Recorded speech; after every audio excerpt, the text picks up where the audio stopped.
You ask Tiger to calculate. This deals with linear inequalities with one unknown.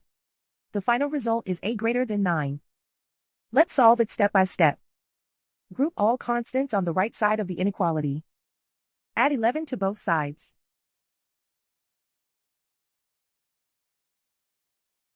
Group like terms.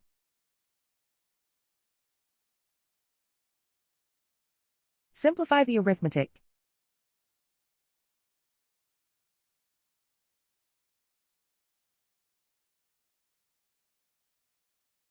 Isolate the a.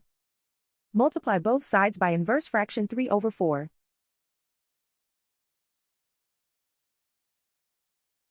Group like terms.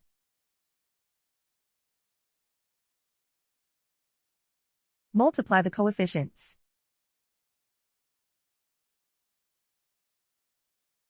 Simplify the fraction.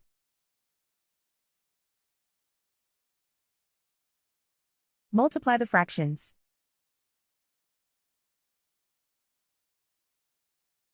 Simplify the arithmetic.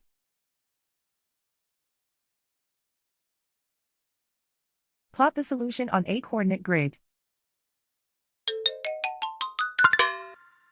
And so the final result is a greater than 9.